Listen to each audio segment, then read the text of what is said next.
Translation: the Ganges emanating from the toe of Lord Vishnu purifies the three worlds, the upper, middle and lower planetary systems. Similarly, when one asks questions about the pastimes and characteristics of Lord Vasudeva Krishna, three varieties of men are purified: the speaker or preacher, he who inquires, and the people in general who listen. Srila Prabhupada ki. Purport. It is said, Tasmad Gurum Prabhadyate Jinasu Shaya Uttamam. Those interested in understanding transcendental subject matters as the goal of life must approach the bona fide spiritual master. Tasmad Gurum Prabhadyatya. One must surrender to such a guru who can give right information about Krishna. Herein Maharaj Parikshit has surrendered to the right personality, Sukadev Goswami, for enlightenment in Vasudev Katha. Vasudev is the original personality of Godhead who has unlimited spiritual activities. Srimad Bhagavatam is a record of such activities, and Bhagavad Gita is the record of Vasudev speaking personally. Therefore, since the Krishna conscious movement is full of Vasudev Katha, anyone who hears, anyone who joins the movement, and anyone who preaches will be purified. Srila Prabhupada ki.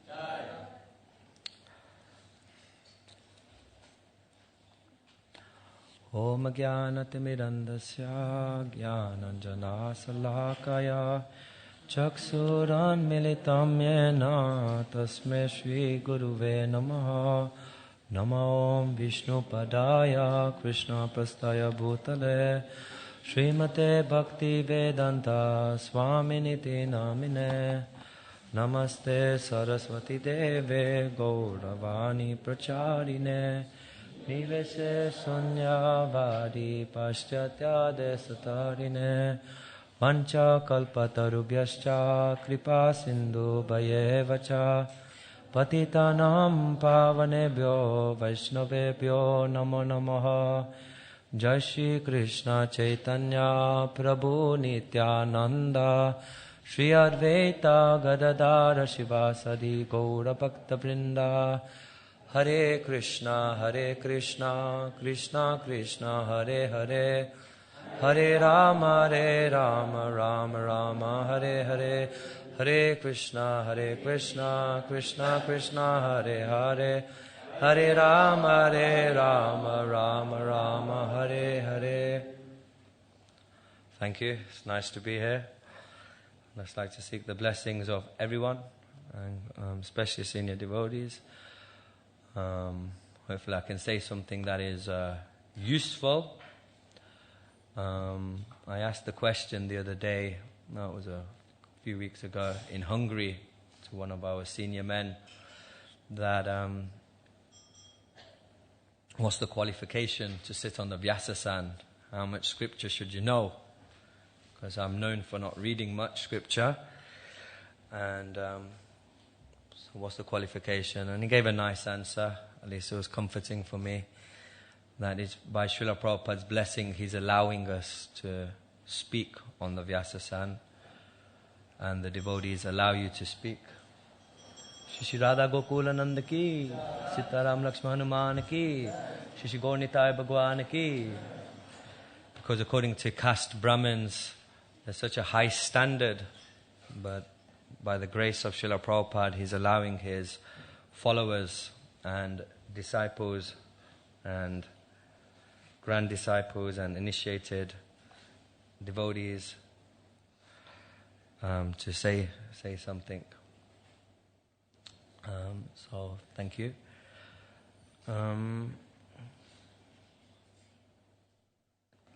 So you see here the Ganges is emanating from the toe of Lord Vishnu and is purifying the whole world.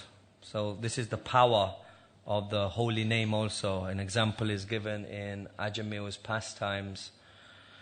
the verses there, that everyone gets purified, whether conscious or unconscious. It says, as fire burns dry grass to ashes, the holy name of the Lord, whether chanted knowingly or unknowingly, burns to ashes without fail all the reactions of one's sinful activities. So when I read that out on the Holy Name Week, we went out on Sankirtan, and then I also heard the verse, if one chants jokingly for musical entertainment, they all become completely purified. They reap the full benefits. So I was very fired up to get everyone to chant the holy name whoever I stop. Now, not everyone you approach stops, but not everyone you stop takes a book or gives Lakshmi. But everyone will at least chant the holy name. You'll find there's only a very, very rare cases, and especially if we know this information, that he will completely purify them, why not get them to chant the whole name? So Sankirtan's a win-win situation. Whether you have the capacity to get Lakshmi from someone, whether you have the capacity to convince them to take a book, you can always say, well, can you at least say Hare Krishna?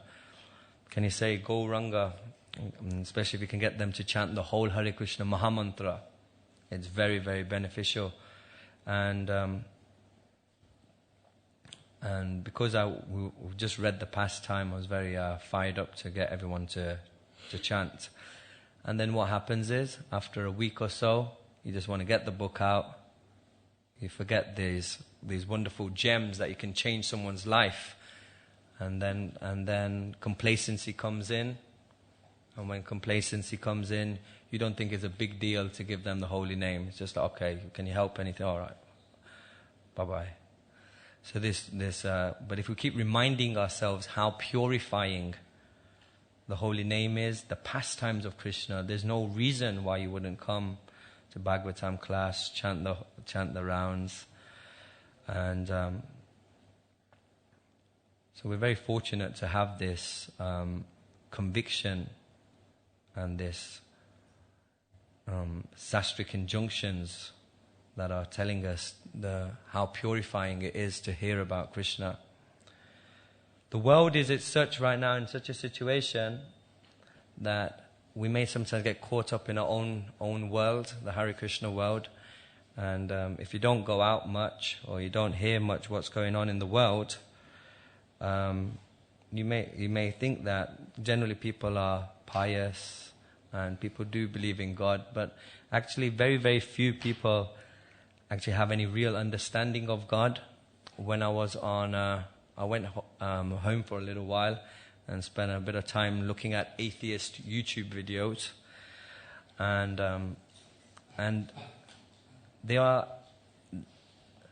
we may think that they don't have many good arguments, but they have so many good arguments. But because they're not presented with Krishna conscious arguments, they think that all theists don't have no substance. The arguments they can come up with is first being told that the earth is only a few thousand years old, angels live in clouds, there's only heaven, hell, judgment day. And then they question these things that, well, there was one cartoon, and it was showing a cartoon of a man and woman, a woman and her son walking, and some violent attackers come and start attacking the lady and attacking the son. So this angel quickly goes to God, and the angel goes to God and says, God, are you not going to do anything? And this is the atheist conception of what's happening. And the atheist, the God is, I don't want to get involved in the free will of the person who is attacking this person. Because what about the free will of the lady that's being attacked? And God's, anyway, I'll make sure the attackers get tortured after and burn. This is a type of understanding people have, that God is a very, he's made this whole plan, he's made this whole world, but it's a world that is, it's not fair. God is not fair, and he's a very angry God. But then they hear all these arguments. No, these things are for all these tribulations. They're to help us, make us go stronger. Well, what tribulations is going to help a baby that dies of cancer? What type of God is this? If your God exists, why are babies dying? They've got all these arguments. They don't understand certain things because many faiths are not presenting it to this level. Srila Prabhupada says that they are looking for more explanation. The explanations that may have been given thousands of years ago, or may have been given in certain parts of the country, is not good enough now for the people. People are looking for deeper explanations. It's not just good enough to just tell them the world was made in whatever time. It was just created, and then the heavens, and then the earth. It's not good enough. People are thinking, how vain is God? He needs to be constantly praised. How insecure is he? If you actually analyze the preachers, they're saying, oh, praise God. Why? Well, what's there to praise about? Well, it's such a nice world. How is it nice? There's murder, there's all the rest, And then what do you do in heaven? What's so nice about heaven? Well, you get to just praise him, just praise. And what type of God is this anyway? This God is like a crazy dictator. He's like a person who's making machines. He makes the machines programmed, and to then say, I thank the maker, I thank the maker, I praise the maker. And then then this person does a little twist. He then programs the machine so it forgets the maker. And then just does its own thing. And then it punishes the machine.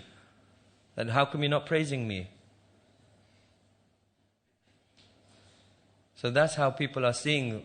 This is the type of understanding. If you don't have Guru, you don't have Srimad Bhagavatam, Bhagavad Gita, this is the type of arguments intelligent atheists are coming up with. And I'm just brought up one point on atheism. That's just one factor of people who don't have knowledge on what the truth is. But I'm just highlighting, if we do not give them Krishna consciousness in whatever way, then these arguments are coming, and they genuinely think that these arguments that other people are coming up with, theists, they're just not good enough. And then when you explain, it can actually make sense. They question these things. Why would God make, with all these senses, raging hormones,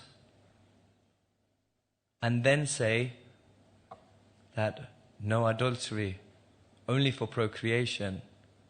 What type of sick God is this?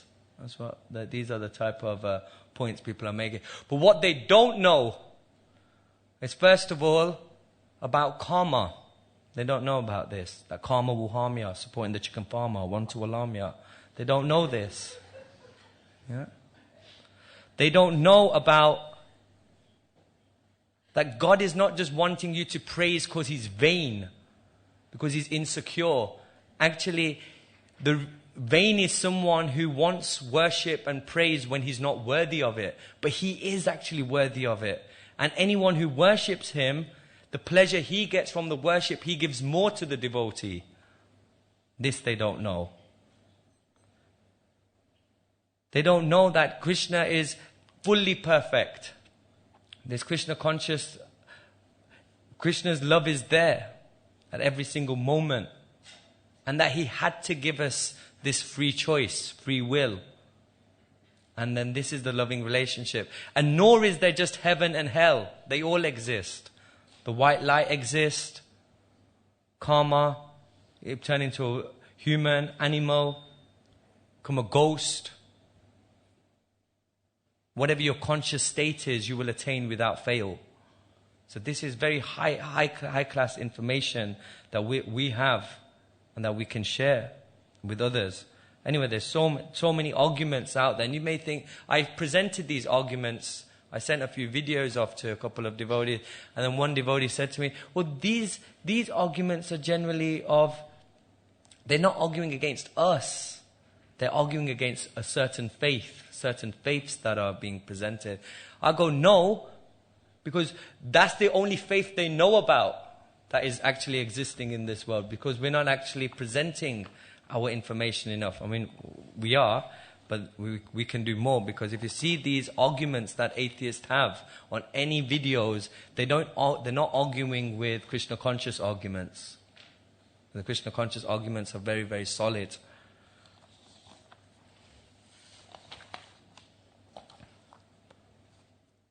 Now, science also have many strong arguments. Sometimes we can just write off science. But if we see that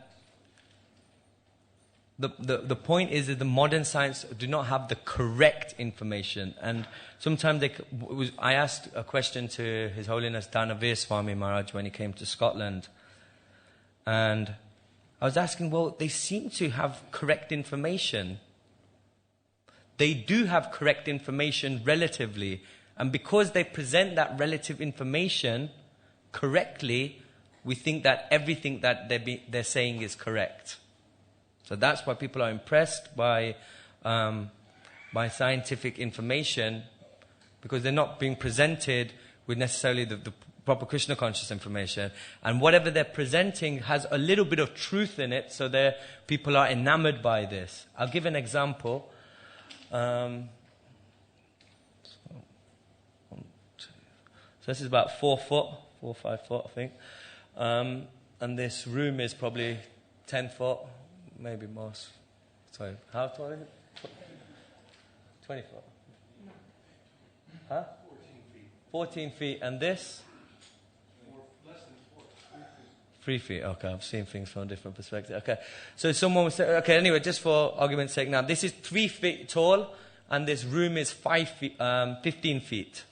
So this is 15 times bigger, 5 times bigger than this, right? This is 3 foot, that's 15 foot.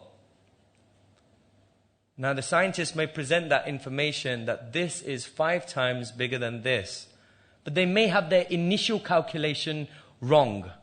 The initial calculation, they may say that this is just 10 centimeters, and this is 50 centimeters. And then that's wrong information. Vedic information will say, no, this is 3 foot, and that's 3. But because they then they make that next statement that this is 5 times bigger than this, people are like, well, that's true. So therefore, there is some doubts in the world whether science is actually incorrect. It seems that science is actually providing a lot of the answers. And it just so happens that they do provide a lot of the right answers. We cannot write the whole thing off and in an argument that they got everything wrong. We have to appreciate, yes, they have, but the initial calculations are wrong. And presenting Krishna consciousness is something that we all have an opportunity to do. And this is the correct information that we can give.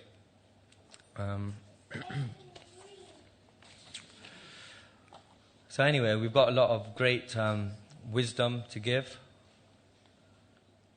But next I'm also thinking about is our character. I went to this big Reiki event. It was a spiritual event.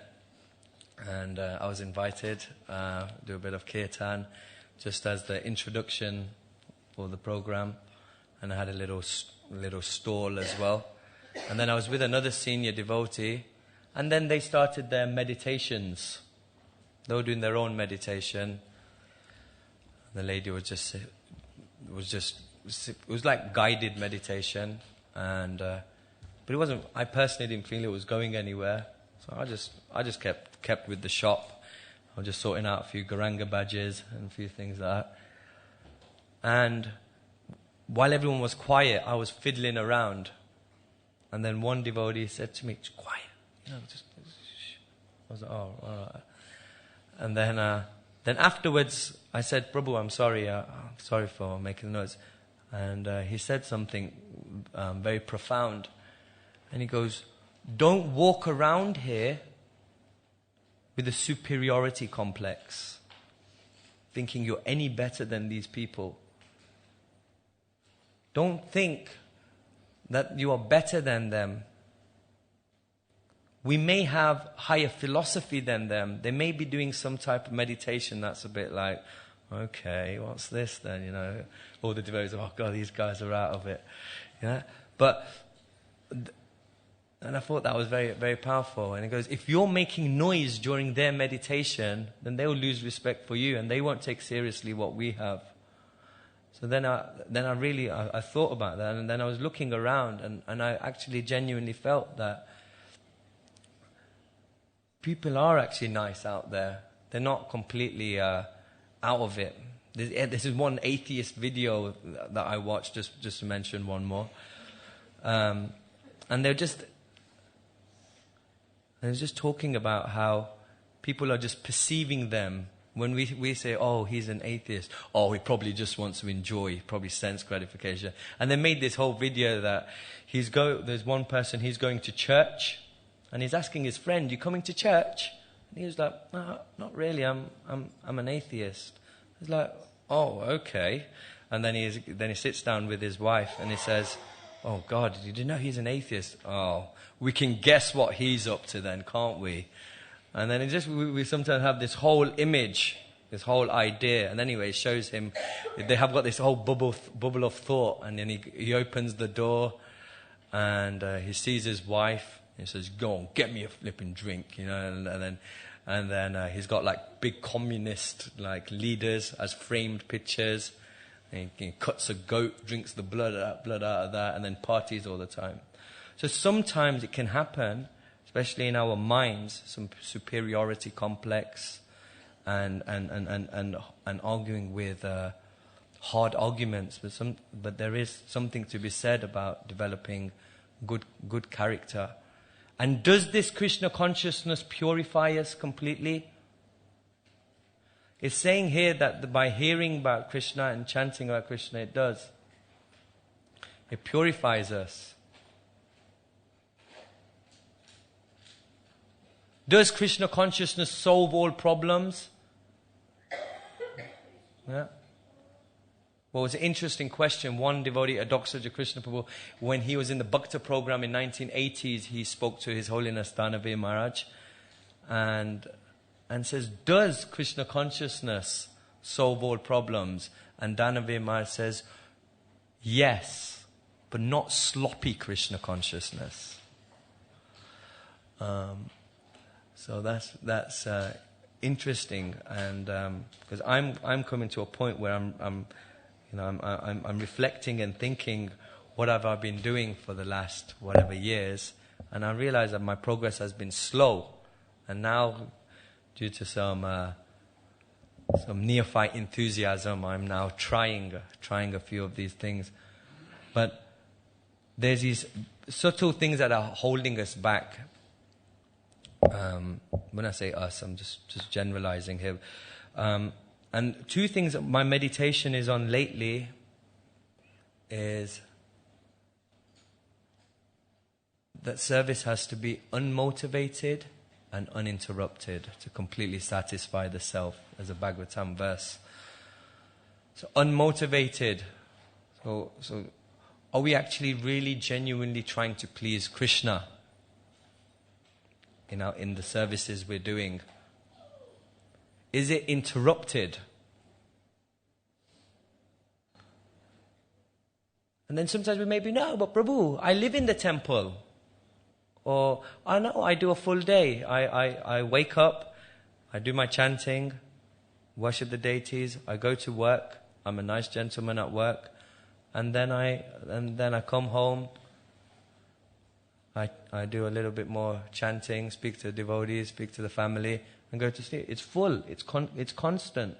And no, there's no motivation. I just want to please Krishna. So then what question is coming up is, are you giving 100%? So we brought the aspect that it might be all the time. My life is such that it's Krishna consciousness all the time, in the sense that at least what I'm supposed to be doing. I'm supposed to rise for Mangalarti. I'm supposed to, after Mangalarti, not eat any old food. I'm meant to eat the prasadam. That's Krishna conscious. And then I'm meant to at least discuss some Krishna katha, do some service, have more prasadam, and then go to sleep. And I'm not meant to be doing anything else. So it seems like I'm giving 100%. Am I giving 100%? Haribol. No, maybe. Yeah. So I used to question, this question used to come up, and I've really churned it out of many speakers. Well, you know, like on book distribution, for example, is it 100% just to try to give as many books out, or do I give that book with complete love? Hello, sir. Take this. You know. What does it mean to give 100%? So, by the grace of the Lord, I listened to one of Shivram Maharaj's podcasts, which answered this and has stayed with me. But only now I'm trying to apply it, but I've heard it before. And he says 100%. So there's different aspects of us. There is the soul. There's the mind. There is our senses. There is our conscious energy. We can, if you're cleaning the floor, we can just clean it, and then we could still be talking prajalpa, or we could be really trying to do the really good clean. So anyway, this was the example that was given. But my point I'm asking here, I was brought it up with a devotee yesterday, is, are you thinking of Krishna? And then he was like, well, I'm doing the service. I was like, okay, maybe that's good enough. Do we think of the service more? Do we think of Krishna more? Either way, it's all absolute, but are we giving 100%? So anyway, because I'm a Gemini, I always see things in two sides. So this was a perfect example. Shivram Maharaj explained that if you're using a chainsaw and you're trying to cut straight line, at best, you don't think of all the pastimes, you just concentrate on the line. Very interesting. So at that time, we can invest all our energy in the service. Now, if it's, for example, a service like security, a Bhaktivedanta Mana, and we see it's a good example of, just to embarrass him, Kaveri Prabhu. But his service is not such a service that he needs to just intensely just keep looking around. There's not that much action going on in the sense of, something that we need to have our real security on and guns out and anything. So then he reads the Bhagavatam. And sometimes he reads the Bhagavatam and maybe the people do go past. But the point is, he's fully absorbed in doing his service and reading. So every moment is a dynamic opportunity to give 100%. And we just can keep retuning. Same with chanting. We say chant and hear. But if you're really not hearing, then maybe you can think of trying to get your mind a little bit working. Maybe, trying to think of something inspiring. Try have a little prayer. Try think of a pastime. We hear chanting it. The point is giving 100%. And then this real Krishna consciousness will purify. Then we will become purified ourselves and we will be inspired.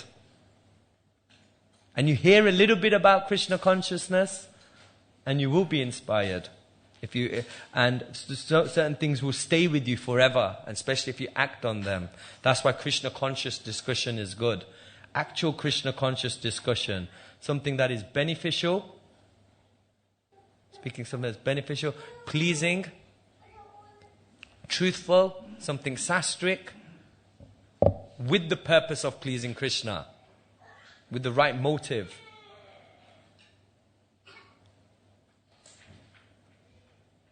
whatever we hear affects us. I ring my cousin quite a lot and try to enthuse him in Krishna consciousness. But one time he was more enthusiastic than me about this new film.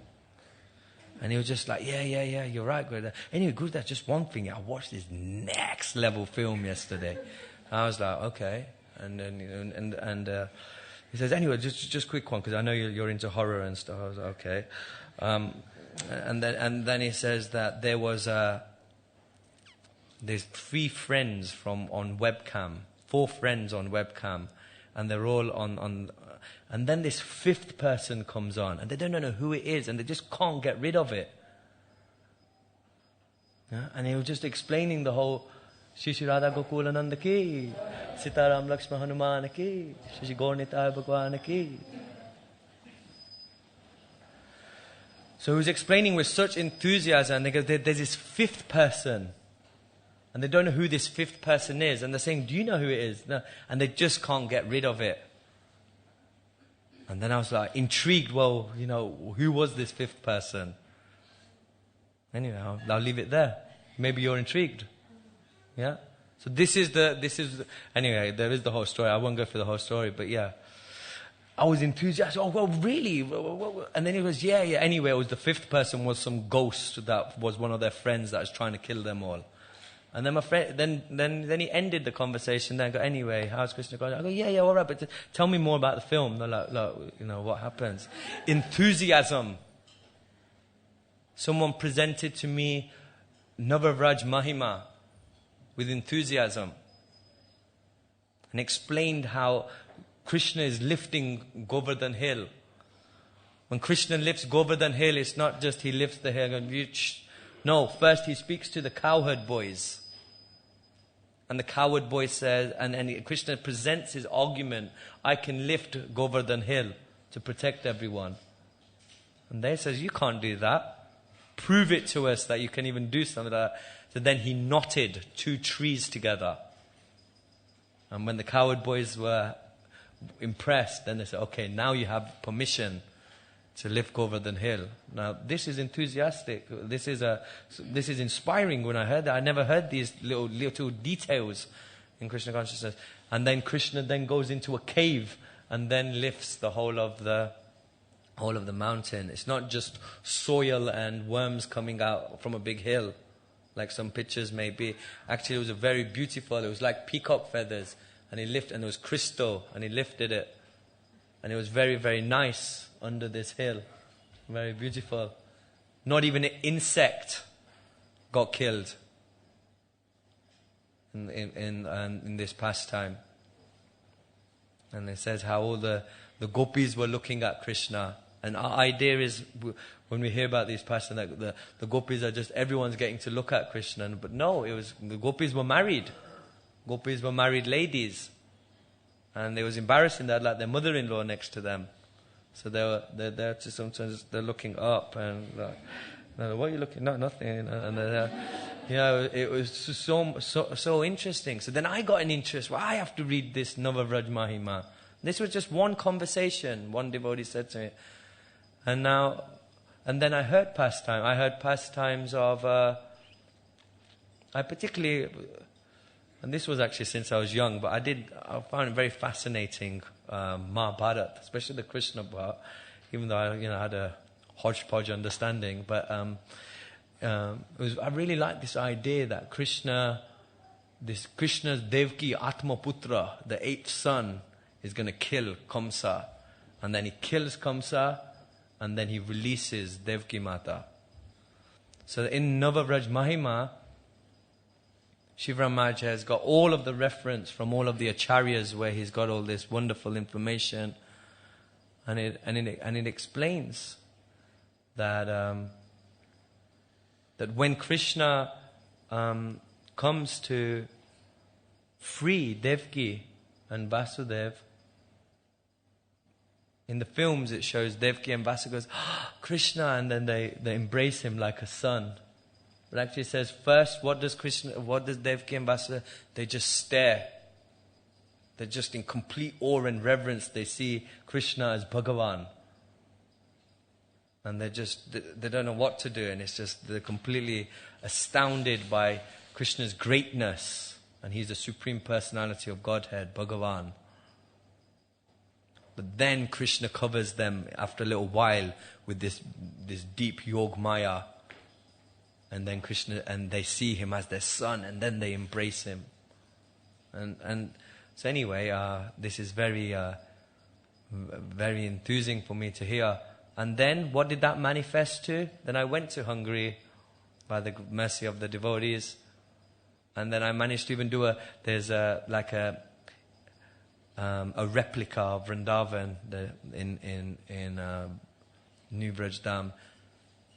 So in the Vamsagat, I think it's that, and a place where Krishna cleaned his hands after killing Kamsa. Krishna cleaned his hands there. So I managed to do some service there.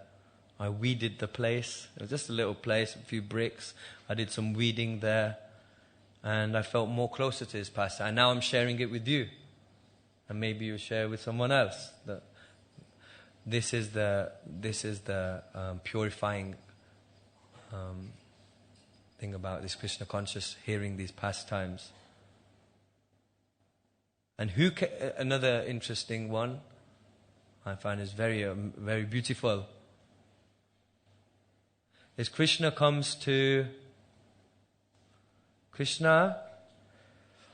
leaves Vrindavan and then comes to Mathura. But he doesn't just come on his own. I mean, he comes with Balaram, but then Nanda Maharaj and the cowherd boys also come. But Yashoda Mata is at home. And then after Krishna kills Kamsa and releases Devki, Vasudev, Ugrasen, then Krishna he's saying, he's ready to go back to Vrindavan. All the people who have loved him the most, who will love him the most in the entire existence, the deepest love, he's ready to go home. And then one of the head of the Yadu dynasty says, no, you can't just go. There's still work to be done here. We're still under the danger of Jarasandh. You can't just go. And then Nanda Maharaj is speaking with Krishna. Nanda Maharaj is like, I don't want to go. I can't leave you. And Krishna said, well, I don't want to separate from you. But you can't just stay here. What about Mother Yashoda? And then he says, well, maybe we just all come here. But what about the cows? Because there's not enough grazing land here. Then anyway, Balaram then walks Nanda Maharaj off a little while, just on the path, and walks them off. And it says, that evening, Balaram came back to Krishna, and that evening when Nanda Maharaj left, Krishna and Balaram went into one of the rooms in Vasudev's palace and cried all evening and fell asleep. This is not some human tears. This is not some show. This is because they genuinely had the deepest love for the Vrindavan residents. Anyone who loves Krishna, and when Krishna is separated from he is actually, and it's manifest in this pastime that they actually cried all evening. Now, when I heard that, I was like, wow, And there's one more. I heard it was amazing.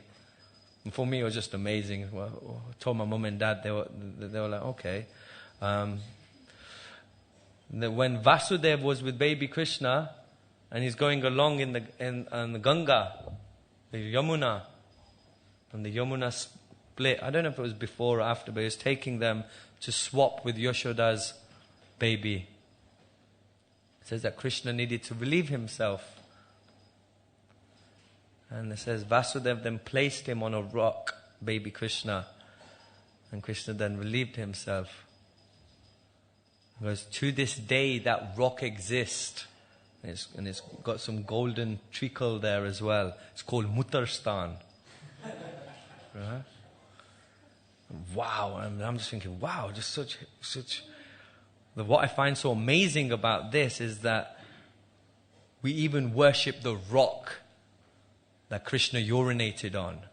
Holy Dham, Supreme Personality of Godhead, did Muttar here, Muttar Stan. This is. So anyway, this is more we hear about Krishna. It's just a little bit of sometimes. Okay, I did want to get. Okay, anyway, I think I got the point. I wanted to just explain one. There's quite a few things I wanted to say, but I just wanted. Okay, it's the last point because we have talked about purifying the world with our Krishna consciousness. So who's that meant for? Is it meant for the preachers? Is it meant for the Vyasasan?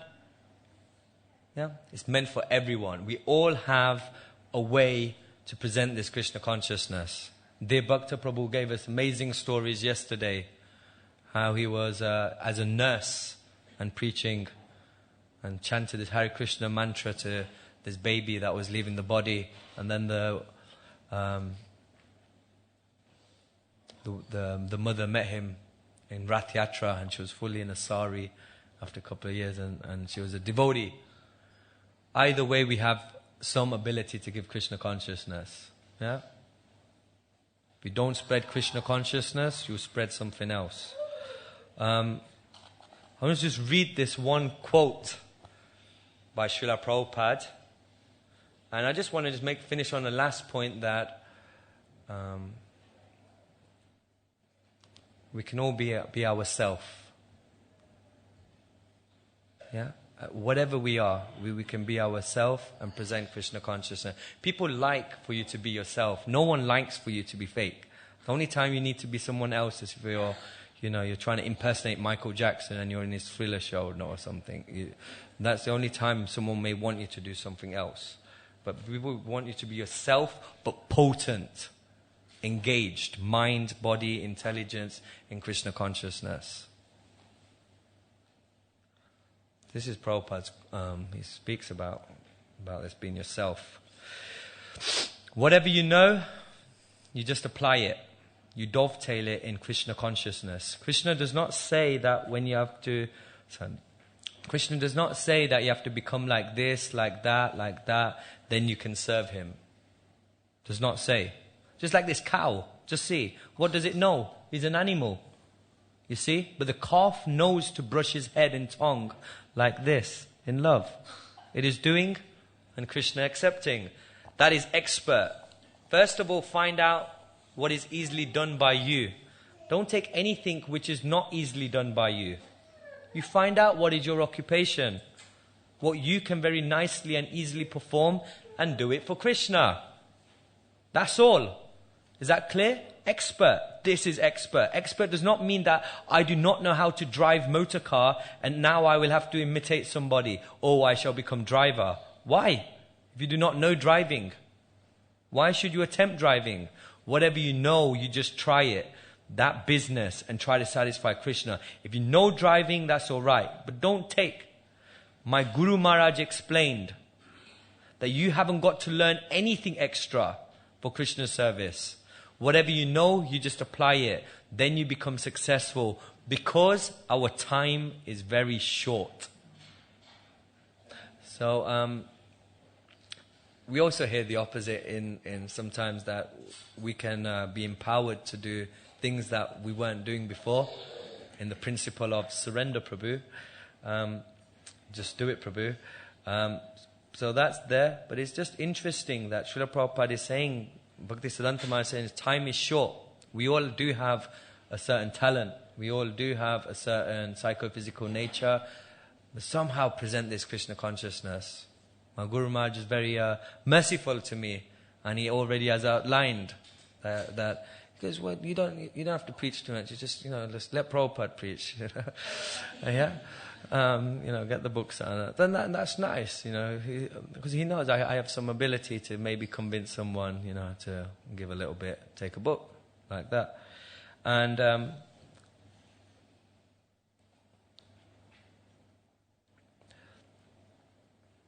There's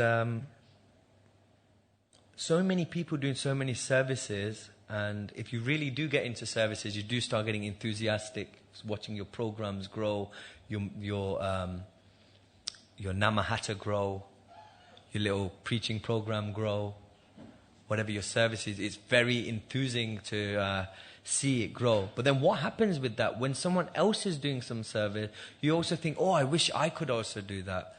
I came across some blog the other day, I don't know, it was Tattva or something. And then I was looking at the blog and I was thinking, wow, this is pretty good. But I should have done this. I know, I could have done this.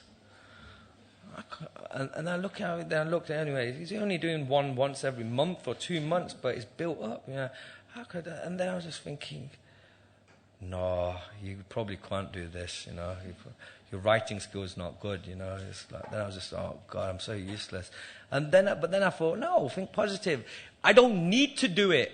It's already been done. And then what I did, I gave someone the link to that website. Yeah? This is Krishna consciousness. Then I looked at there was some big Western website, Krishna Wisdom or something. And then I was looking at it thinking, oh my God, I can do this. I can do a better website than this. I don't know how to do it, but I'm sure I could. But I ain't got time. And then I thought, wait, hang on. Why don't I just give the link for this? So we all have our certain skills and like that. We don't have to do everything, but we do have to give 100%. If you don't give 100%, then whatever percent that you haven't done, that crack will come in and it'll create a breakage. Yeah, you have a little break in your little smash in your windscreen, and that little crack will get bigger. And then so we can get. But I'm here very boldly making statements. I'm trying to do 100%, and then what I'm finding, the reasons I'm not doing 100%. It's because I forget that I'm supposed to give 100%. But as soon as we remember, we can bring it back. That's it, really.